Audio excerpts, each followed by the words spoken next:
Well, hello friends, welcome back to my channel. Today I will be painting the portrait of Johnny Depp, and I will also be exploring some crucial aspects in portraiture. The materials I'm using, all the details I've given in the description box below, so check that out. And I also suggest that you watch the full video so that you won't miss out on any important points that needs to be noted during the painting process. So as you can tell, I have begun with the initial sketch. I'm just placing some minimum lines just to make sure that the proportions of the face are fairly accurate.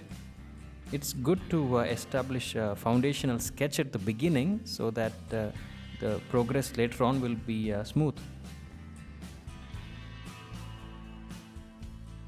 Now I place a base tone for the face. This also acts like a shadow tone.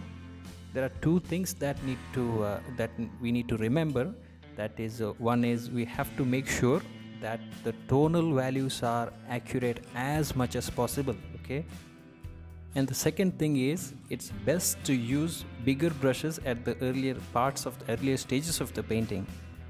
The certain boldness will be established once we use big brushes for big shapes. And anyways, this step is about blocking in. So the best way to block in shapes is to use bigger brushes.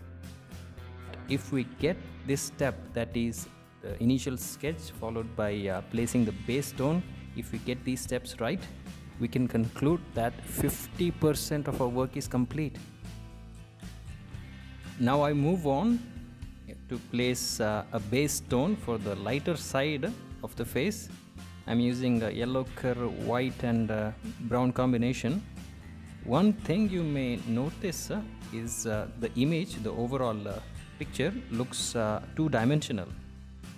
The goal here is to give it a three-dimensional illusion, and that can be achieved by placing some fancy-looking warm and cool tones and some nice crispy shadows, which I will paint in a bit.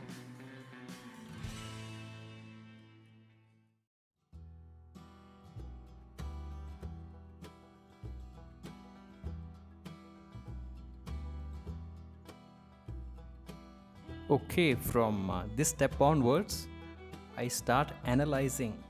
What you are seeing is a brush moving across the paper, but there is a lot of thinking going on in my mind because basically I'm painting brush strokes in my mind before I place them on paper. This helps in simplifying, and simplicity is one of the most important needed skill we have to develop, because being a painter is not about painting every little thing we see. It's more about what to leave out and to use what's only needed.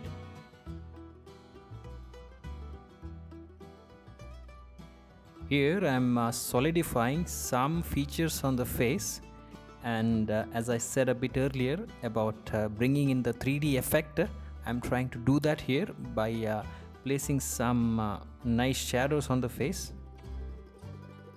So this should help bring in some strength in the composition, and shadows define the light tones, and again I'm making sure that the tonal values are fairly accurate.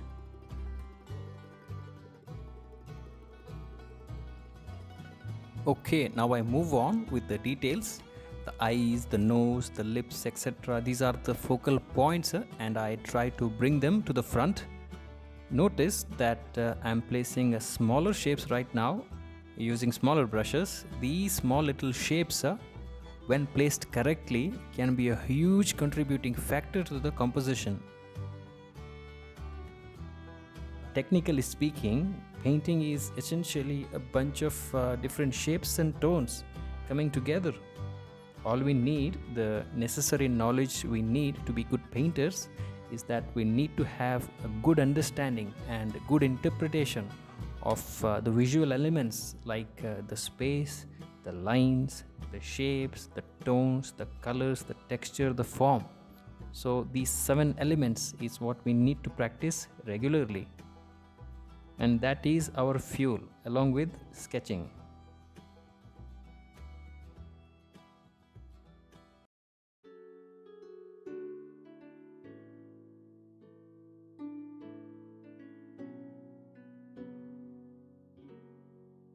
Those of you who are new to portrait painting, I suggest that you focus on painting using black and white only for the time being.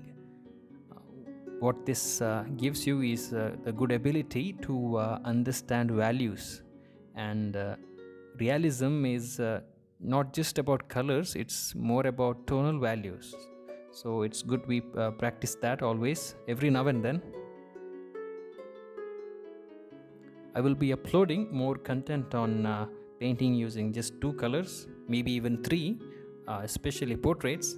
So if you are new here, I ask that you check out the playlist section. I've uploaded quite a bit of videos there on different topics like portraiture, also painting monochrome, that is black and white. So check that out, and also feel free to ask any doubts in the comment section.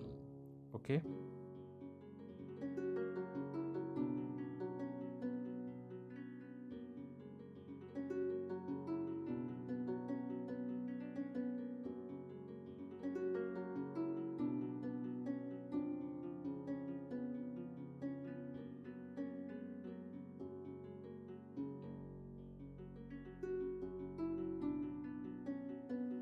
Okay, back to the tutorial. I have placed some lighter values on the right side of the face.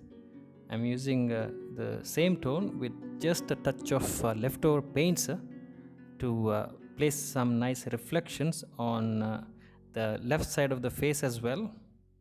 All these will help in establishing some nice three-dimensional illusion that I spoke about earlier. Every brushstroke matters. There is a certain energy about every brushstroke, so we have to be careful in not overdoing it. So overdoing any work, the painting will look artificial.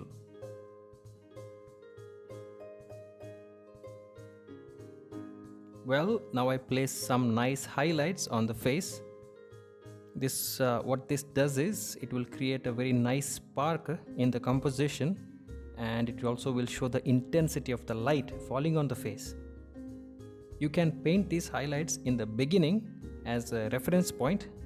Some painters do that, but I like to reserve these highlights for the end, and it doesn't really matter how you paint it. What matters is the end result.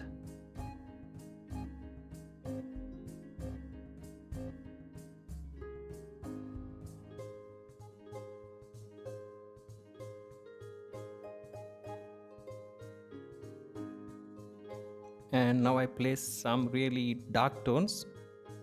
This will balance the highlights that I placed earlier, and dark tones are one of the crucial aspects in realism painting, in realistic painting, because these dark tones tend to bring all other tonal values together, and they will make them work as one unit. Basically, dark tones will control all other tones, and we must make sure that we don't overdo them, or else they will destroy the integrity of the painting.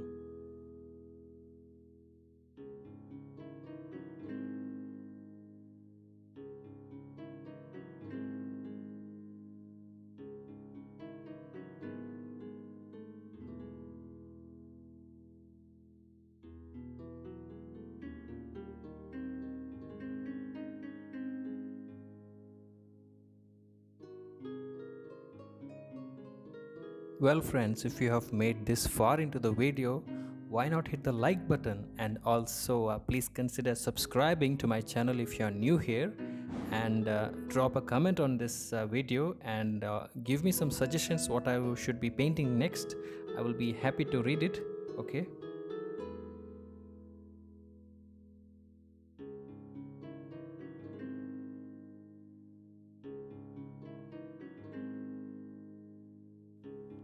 Okay, now I move on in painting the shape of the shirt.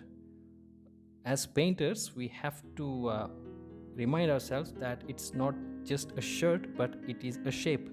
So we have to think in painterly terms, and when I'm painting this, simplification is running in my mind. I have to simplify the shape of a shirt. I do not want to give it more detail, as it is not the focal point. Okay. Okay, now I move on to paint the background. Abstractionists love to paint the negative space because it is fascinating, and as a realist painter, I must agree it is fun painting the background, that is the negative space. And now I place a bit more highlights because earlier the highlights that I placed, it was not bright enough. So I'm placing them again with more white and just a touch of yellow. Well friends, I hope you enjoyed the tutorial and I hope that this video has been of some use to you. And on that note, I will see you in the next video. Take care.